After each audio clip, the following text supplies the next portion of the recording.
दोस्तों आज के इस वीडियो में हम लोग भक्ति काल से पूछी जाने वाली एक बहुत ही महत्वपूर्ण प्रश्न पर चर्चा करेंगे। जी हाँ, अगर आप बीए के विद्यार्थी हैं या फिर आप एमए के विद्यार्थी हैं तो ये वीडियो आपके लिए बहुत ज़्यादा हेल्पफुल रहेगा, क्योंकि आज हम लोग जिस क्वेश्चन पर चर्चा करेंगे वो क्वेश्चन आपके बीए के सिलेबस में भी पूछा जाता है और आपके एमए के सिलेबस में भी पूछा जाता है। ऐसा इसलिए दोस्तों क्योंकि हमारे पूरे संपूर्ण भारतवर्ष में बहुत सारे यूनिवर्सिटी है, तो कुछ यूनिवर्सिटी जो है इस क्वेश्चन को, इस प्रश्न को बीए के पाठ्यक्रम में संकलित कर देते हैं, वहीं कुछ लोग, कुछ यूनिवर्सिटी इसको एमए के पाठ्यक्रम में संकलित करते हैं। हमारे अरुणाचल प्रदेश की बात करूं तो ये प्रश्न जो है वो एमए के पाठ्यक्रम में संकलित है। तो हो सकता है आप बीए के विद्यार्थी हो और आपके सिलेबस में ये प्रश्न संकलित किया गया हो। ये प्रश्न फिर चाहे आप बीए के विद्यार्थी हो,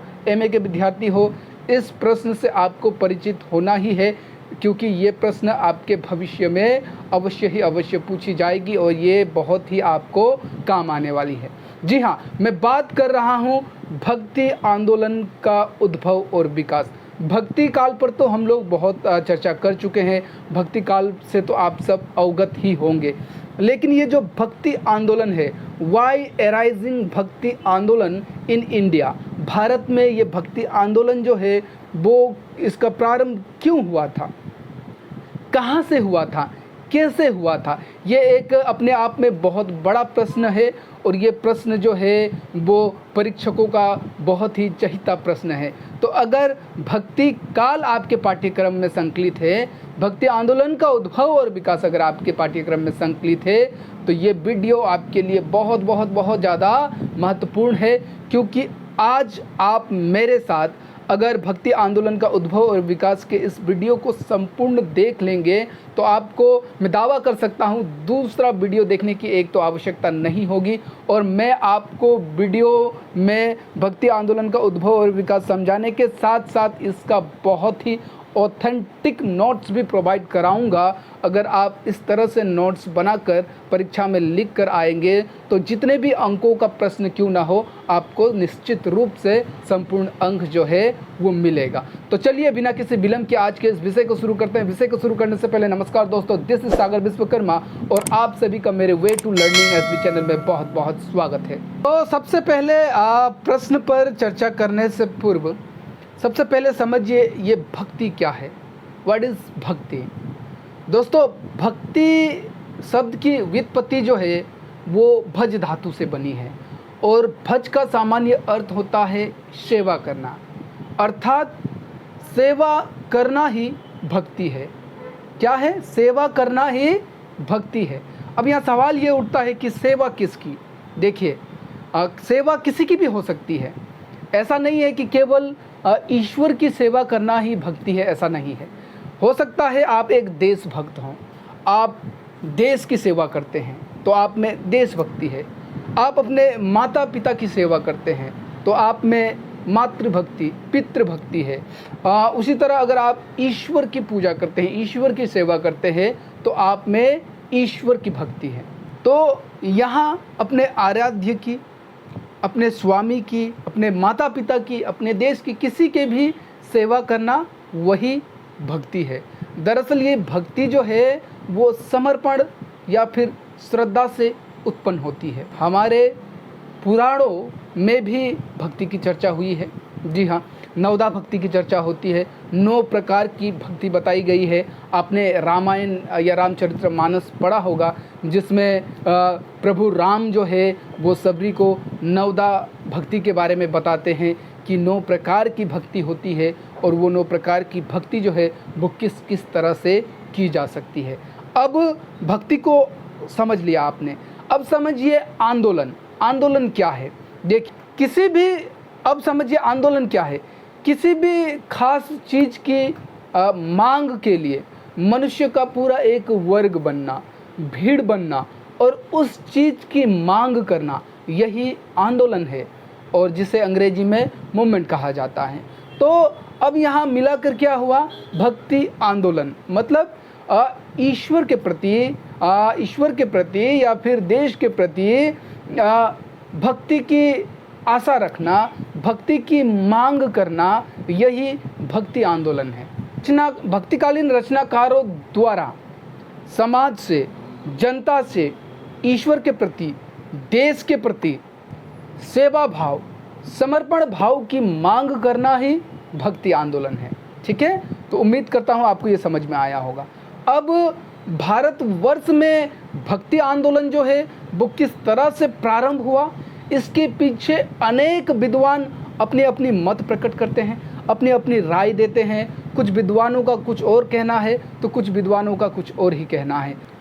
तो यहाँ इस वीडियो में हम लोग देखेंगे कि भारत में किस तरह से भक्ति आंदोलन शुरू हुई और भक्ति आंदोलन को लेकर विभिन्न विद्वानों का, विभिन्न आचार्यों का क्या क्या मत है, क्या क्या राय है। भारत में भक्ति किस तरह से, भक्ति का आंदोलन का उदय हुआ और इसका विकास कैसे हुआ, इसको हम लोग विस्तार से समझेंगे। उदय और विकास क्या है, इस पर मैं ऑलरेडी वीडियो बना चुका हूं। मैं डिस्क्रिप्शन पर लिंक दे दूंगा, आप जाकर देख सकते हैं, क्योंकि आप कंफ्यूज हो जाते हैं कि उदय और विकास, उद्भव और विकास दोनों एक ही चीज़ नहीं है। मैं आपको उस वीडियो में डिटेल से बता चुका हूँ। उद्भव जो है वो किस तरह से जन्म हुआ और विकास जो है उसका डेवलपमेंट कैसे हुआ, तो ये होता है उद्भव और विकास। तो चलिए अब विषय को बारीकी से समझने का प्रयास करते हैं। मुसलमान आक्रांताओं के चलते भारत में भक्ति आंदोलन का प्रारंभ हुआ। मतलब मुसलमानों ने भारत पर आक्रमण किया और भारतीय लोगों के पास कोई चारा नहीं था, तो फलस्वरूप भक्ति आंदोलन का प्रारंभ हुआ। वहीं कुछ लोगों का मानना है कि भक्ति आंदोलन का प्रारंभ जो है वो दक्षिण भारत से हुई। वहीं कुछ लोग तो ये भी बताते हैं कि ईसाई धर्म के चलते ही भारत में भक्ति आंदोलन जो है वो प्रारंभ हुई है। खैर बहरहाल विभिन्न विद्वानों का विभिन्न मत है, इसी को हम लोग विस्तार से आगे समझेंगे। तो आप अंतिम लाइन में लिखिए, आगे भक्ति आंदोलन का उद्भव और विकास विस्तार पूर्वक निम्नलिखित है। अब आगे लिखिए, भारत में भक्ति आंदोलन के उदय को लेकर विभिन्न प्रकार के मत देखने को मिलते हैं। मुख्य रूप से संवत 1375 से लेकर संवत 1700 तक के समय सीमांकन को भक्ति काल की मान्यता दी जाती है और ये समय जो है आचार्य रामचंद्र शुक्ल के अनुसार दी जाती है। परंतु इसका मतलब ये नहीं कि भक्ति आंदोलन उसी समय शुरू हुई। भारत में भक्ति आंदोलन की बात करें तो इसका प्रारंभ जो है लगभग 7वीं शताब्दी से हुआ था। गुप्त साम्राज्य के समय से ही भारत में भक्ति आंदोलन का प्रारंभ हो गया था और 7वीं शताब्दी से हुआ और आगे चलकर 15वीं और 16वीं शताब्दी में इसका विस्तारण जो है वो हुआ है। कुछ विद्वान भक्ति युग का आविर्भाव जो है वो राजनीतिक पराजय का परिणाम मानते हैं। मतलब कि भारतीय राजाएं जो है वो अन्य राजाओं से हार गए, इसी के कारण भारत में भक्ति जो है वो शुरू हुई, भक्ति आंदोलन जो है वो शुरू हुई। आचार्य रामचंद्र शुक्ल तथा बाबू गुलाब राय, नाम को याद रखिएगा, नाम को आपको लिखना है। आचार्य रामचंद्र शुक्ल और बाबू गुलाब राय ने भक्ति आंदोलन को पराजित मनोवृत्ति का परिणाम तथा मुस्लिम राज्य की प्रतिष्ठा की प्रतिक्रिया मानी है। मतलब एक तो भारत के जो राजाएं थे वो आक्रांताओं से हार गए, जिन्होंने भारत पर मुसलमानों ने आक्रमण किया और वो उनसे हार गए और चारों तरफ मुसलमान इस्लाम धर्म जो है वो फैल गया, उसकी प्रतिष्ठा जो है वो बढ़ गई। फलस्वरूप भारत के लोगों के पास कहीं और जाने का चारा नहीं था, तो वो भगवान के शरणों में चले गए। ऐसा मानना था आचार्य रामचंद्र शुक्ल और गुलाब राय का। उदाहरण के लिए आप यहाँ पर आचार्य रामचंद्र शुक्ल के द्वारा दिए गए कोटेशन को लिख सकते हैं कि वो लिखते हैं कि अपने पुरुष से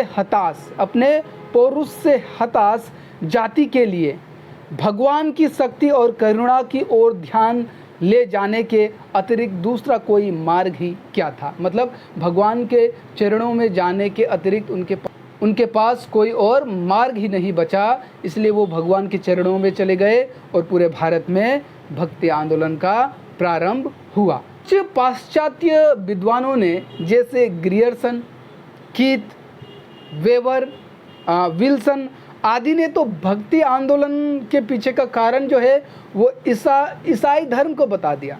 ईसाई धर्म के चलते भारत में भक्ति आंदोलन जो है वो प्रारंभ हुई, जबकि भारत में जब भक्ति आंदोलन प्रारंभ हुई थी तो भारत में ईसाई धर्म का आगमन हुआ ही नहीं था। तो ईसाई वो कैसे कह सकते हैं कि ईसाई धर्म के चलते भारत में भक्ति आंदोलन का प्रारंभ हुआ। बाद में आगे चल के आचार्य हजारी प्रसाद द्विवेदी ने तर्क सहित इसका बहुत अच्छा उत्तर दिया।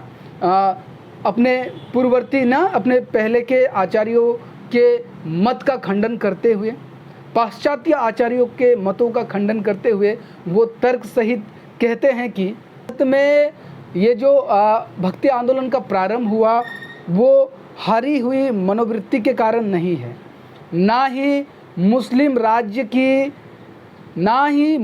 राज्य की प्रतिष्ठा की प्रतिक्रिया है।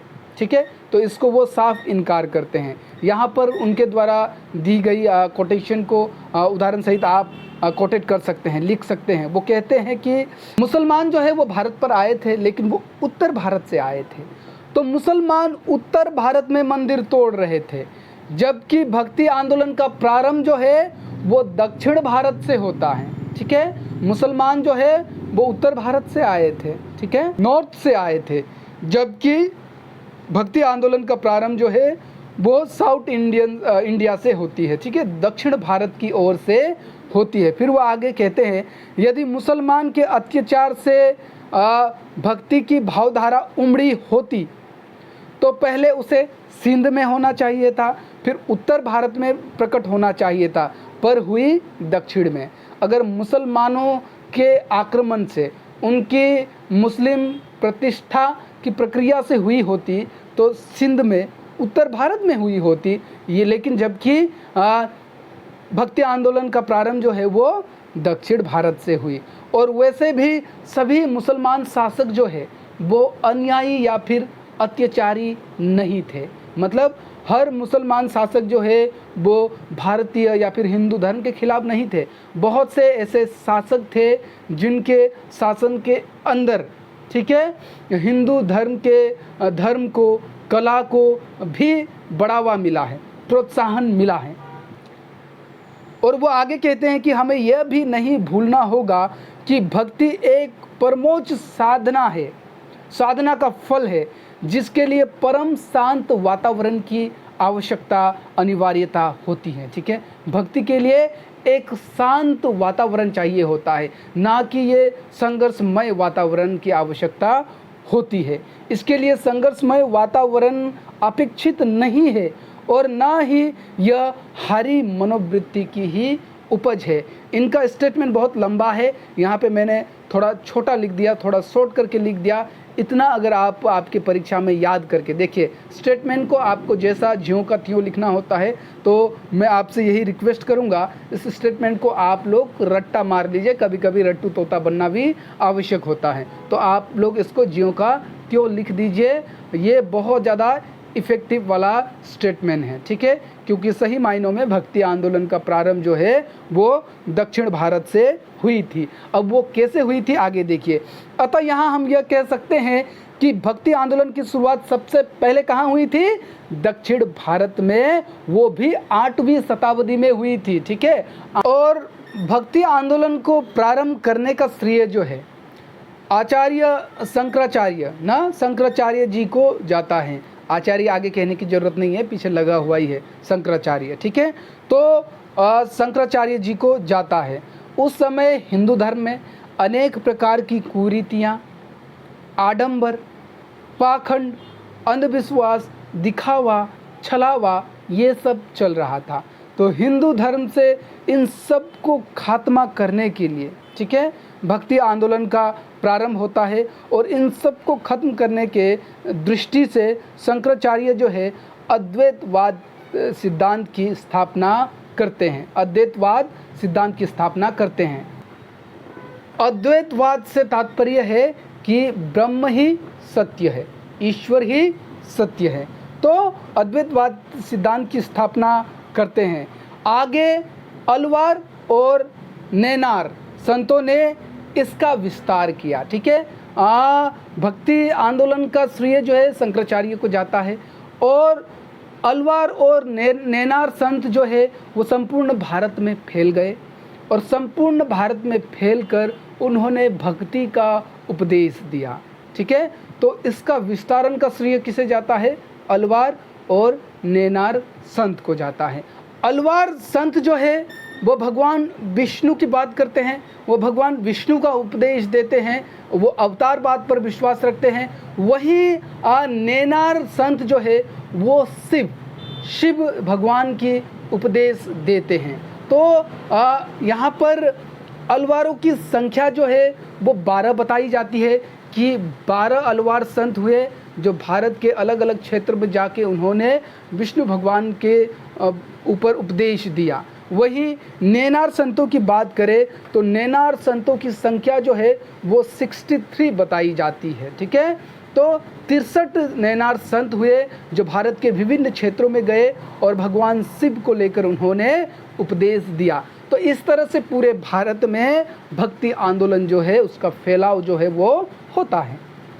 वहीं फिर उस समय के भारत में और बहुत सारे विभिन्न संत एवं आचार्य हुए, और विभिन्न संत एवं विभिन्न आचार्यों ने विभिन्न प्रकार के धर्म उपदेश दिए, विभिन्न देवी देवताओं की उपासना की बात की, और उनके अनुसार उन्होंने विभिन्न प्रकार से उपदेश दिया। जैसे उदाहरण सहित आप लिख सकते हैं कि शंकराचार्य ने अद्वैतवाद की स्थापना की और अद्वैतवाद का उपदेश दिया कि ब्रह्म ही सत्य है। ठीक है, वहीं पर माधवाचार्य ने द्वैतावाद का उपदेश दिया, निम्बार्काचार्य ने द्वैतवाद का उपदेश दिया, वल्लभाचार्य जी ने शुद्धाद्वैतवाद का उपदेश दिया। तो विभिन्न आचार्य हुए, उन्होंने विभिन्न सिद्धांत का उपदेश दिया। शंकराचार्य जो है वो शिव भक्ति की बात करते हैं, माधवाचार्य जो है विष्णु भक्ति की बात करते हैं, और निम्बार्काचार्य जो है वो राधा और कृष्ण की बात करते हैं, वल्लभाचार्य जो है वो बाल कृष्ण की उपासना करते हैं और पुष्टि मार्ग की स्थापना जो है वो करते हैं। वही बौद्ध, सिद्ध, नाथ आदि ये जो योगिक संत थे, इन लोगों ने ईश्वर को घट घट में समाहित बताया और ये योगी प्रक्रियाओं पर विशेष बल देते हैं। इस तरह से आगे चलकर जब भक्ति आंदोलन का प्रारंभ हुआ, ठीक है, भक्ति आंदोलन का प्रारंभ तो बहुत पहले से हो गया था, लेकिन जब भक्ति काल आया, ठीक है, संवत 1375 से 1700 के बीच में, ठीक है, विभिन्न प्रकार की भक्ति धाराएं जो है वो प्रभावित होती है। आपने भक्ति काल में पढ़ा होगा ना, सगुण भक्ति, निर्गुण भक्ति, उसके अंतर्गत भी उपकाव्य धाराओं को आपने पढ़ा होगा। तो विभिन्न प्रकार के संत एवं उनके मतों को ध्यान में रखकर भक्ति काल को विभिन्न काव्य धाराओं में विभक्त किया जाता है, जो कुछ इस प्रकार से है। जैसे निर्गुण भक्ति, निर्गुण भक्ति जो है उस भक्ति को कहा गया जिसमें ईश्वर के निर्गुण रूप की उपासना की जाती है। इस शाखा के अंतर्गत भी दो उपकाव्य धाराएं बताए गए, संत काव्य धारा जिसको हम लोग ज्ञान मार्गी शाखा भी कहते हैं, और दूसरा सूफी काव्य धारा या फिर प्रेम मार्गी काव्य धारा।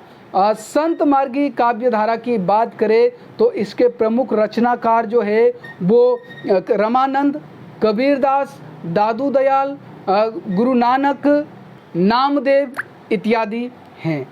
इस शाखा के कवियों द्वारा जनजीवन के सत्य की अभिव्यक्ति हुई है, इनके द्वारा जनजीवन की सत्य की अभिव्यक्ति हुई है।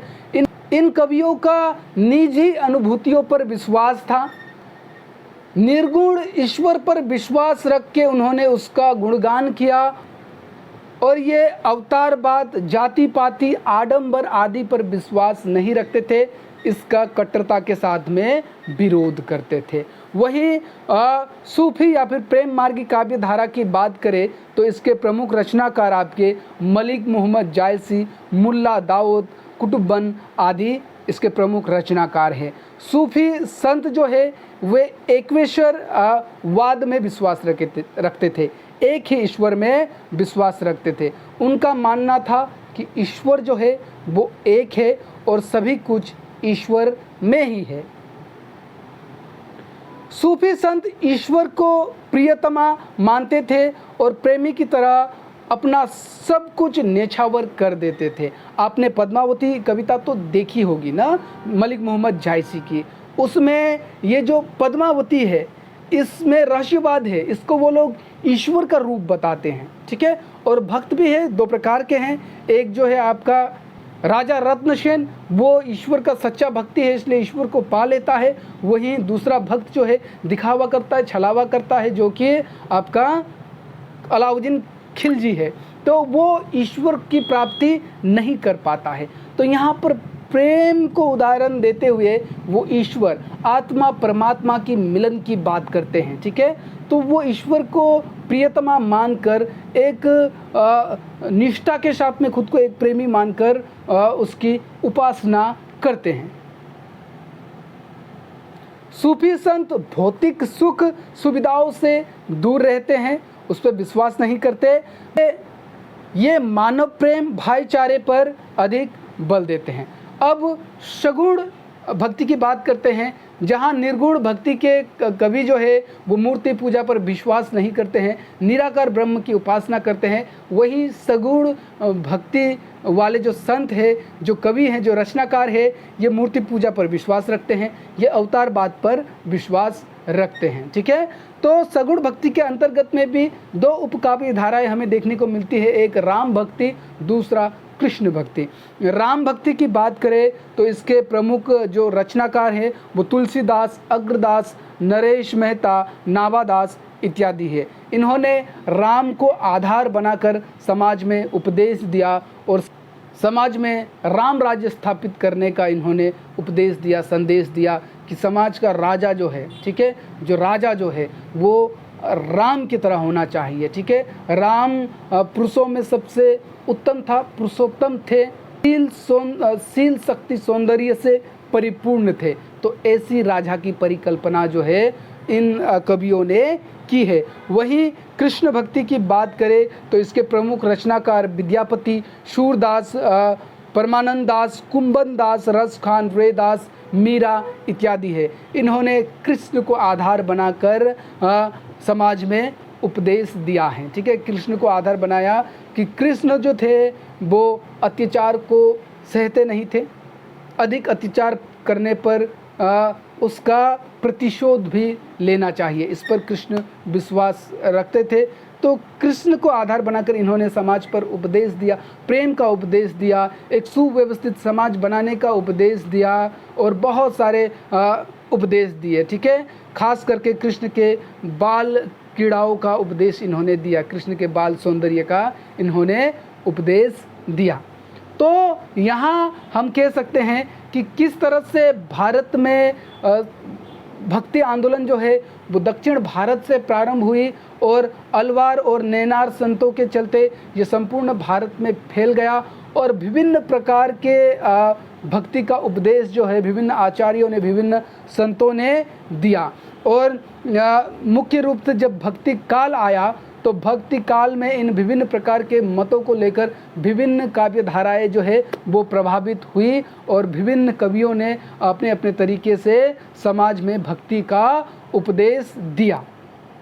इसीलिए आगे चल के भक्ति काल को हिंदी साहित्य का स्वर्ण युग काल भी कहा जाता है, मतलब हिंदी लिटरेचर का गोल्डन एज। तो दोस्तों, अगर आपके परीक्षा में भक्ति आंदोलन का उद्भव और विकास पूछे और इस तरह से अगर आप लिखकर आएंगे तो ये पर्याप्त है, आपको संपूर्ण अंक दिलाएगा।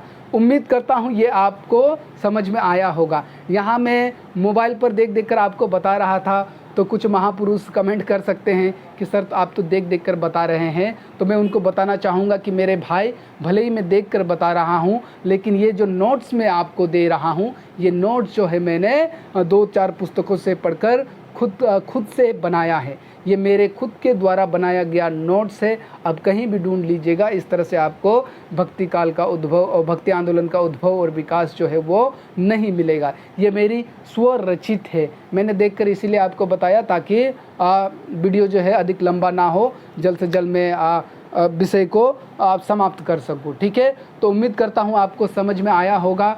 मिलते हैं दोस्तों बहुत जल्दी किसी अन्य विषय के साथ। तब तक अगर आपने मेरे चैनल को अब तक सब्सक्राइब नहीं किया है तो जल्द से जल्द चैनल को सब्सक्राइब करिए। वीडियो पसंद आए तो लाइक करिए। कुछ पूछना हो, कुछ सुझाव हो, अन्य टॉपिक पर डिमांड हो तो आप मुझे कमेंट कर सकते हैं। इसी तरह वीडियो को लाइक करके सब्सक्राइब कीजिए, बेल आइकन को दबाइए, ऑल पर क्लिक करिए ताकि अगली बार मैं कोई भी वीडियो बनाऊं तो उसका सबसे पहला नोटिफिकेशन जो है वो आपको मिले। और अपने दोस्तों को वीडियो शेयर भी कर दे, क्योंकि पूरे भारत के यूनिवर्सिटी में इस तरह का टॉपिक जो है वो अवश्य मिलता है, खास करके हिंदी लिटरेचर के बच्चों को। तो ये चैनल जो है आपके लिए बहुत ज़्यादा हेल्पफुल है, मेरे साथ बने रहिए। तो मिलते हैं बहुत जल्दी किसी अन्य विषय के साथ, तब तक के लिए मुझे दीजिए इजाज़त। जय हिंद, जय भारत, नमस्कार।